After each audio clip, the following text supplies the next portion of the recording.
Balaji Govindappa remand రిపోర్టులో కీలక అంశాలను ప్రస్తావించారు అధికారులు. లిక్కర్ స్కామ్ లో గోవిందప్ప కీలక పాత్ర పోషించినట్టుగా గుర్తించారు. కేసిరెడ్డికి గోవిందప్ప అత్యంత సన్నిహితుడు. అనుకూలమైన బ్రాండ్లను మార్కెట్లోకి తీసుకొచ్చి డిస్టిలరీల నుంచి గోవిందప్పకి కమిషన్లు తీసుకున్నారు. కోట్ల రూపాయలతో ఆస్తులు, లగ్జరీ కార్లు కొన్నట్టుగా సిట్ రిమాండ్ రిపోర్టులో పేర్కొంది.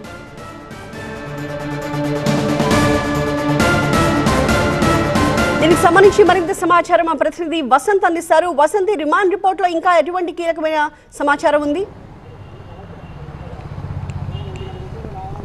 మొత్తం లిక్కర్ కేసుకు సంబంధించినటువంటి అంశంలో ప్రధానంగా కీలక అంశాలను ప్రస్తావించారు. ఇప్పటికే బాలాజీ గోవిందప్పకు సంబంధించి అదుపులో తీసుకోగా మొత్తం వ్యవహారాన్ని తెరవెనకుండా నడిపించింది కేసిరెడ్డి రాజశేఖర రెడ్డితో పాటుగా బాలాజీ గోవిందప్ప అనేది ప్రధానమైనటువంటి ఆరోపణ. అందులో భాగంగానే మొత్తం రిమాండ్ రిపోర్ట్లో ఆయనకు సంబంధించిన పాత్ర ఉన్నట్టు చాలా స్పష్టంగా కూడా చెప్పారు. మరోవైపు ఇదే కేసులో ఇటు ఆరోపణలు ఎదుర్కొన్నటువంటి A31గా ఉన్నటువంటి ఇటు కృష్ణమోహన్ రెడ్డితో 31గా ఉన్న ధనంజయ రెడ్డితో పాటుగా కృష్ణమోహన్ రెడ్డి సైతం ప్రస్తుతం సిట్ కార్యాలయంలో విచారణకు హాజరయ్యారు.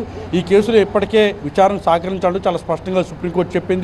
ఈ నేపథ్యంలోనే వారిద్దరు కూడా విచారణకు హాజరైనటువంటి పరిస్థితి మనకి ఇక్కడ కనిపిస్తోంది. వాస్తవానికి ఈ కేసులో మొత్తం బాలాజీ గోవిందప్పని, అలాగే కృష్ణమోహన్ రెడ్డి, ధనంజయ రెడ్డి ముగ్గురిని కూడా A31గా, A32గా, A33గా సిట్ అధికారులు చేర్చారు. అనూహ్యంగా వారికి సంబంధించి సుప్రీంకోర్టులో కొంత ఉపశమనం లభించడంతో ప్రస్తుతం బాలాజీ గోవిందప్పను మాత్రం సిట్ అధికారులు అదుపులో తీసుకున్నారు. ఇటు ప్రస్తుతం ధనంజయ రెడ్డితో పాటుగా కృష్ణమోహన్ రెడ్డి ఇద్దరు కూడా ప్రస్తుతం సిట్ కార్యాలయంలో విచారణకు హాజరయ్యారు.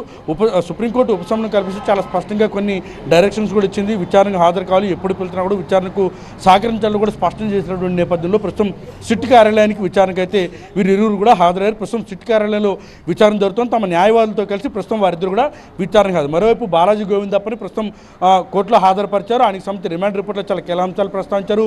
కిక్ బ్యాగ్లను తరలించడం కావచ్చు, వసూలు నెట్వర్క్ నుంచి వచ్చినటువంటి నగదు మొత్తాన్ని కూడా వివిధ కంపెనీలకు మళ్లించడం, అలాగే వాటి ద్వారా వచ్చినటువంటి నగదుతోటి వివిధ రూపాల్లో పెట్టుబడులు పెట్టడం కావచ్చు, స్థిరాచరాస్తులు కొనుగోలు చేయడం కావచ్చు, ఇలా చాలా రూపాల్లో నగదులు మళ్లించడంలో ఇటు బాలాజీ గోవిందప్ప పాత్ర ఉందని కూడా చాలా రిమాండ్ రిపోర్ట్ చాలా స్పష్టంగా అయితే పేర్కొన్నారు.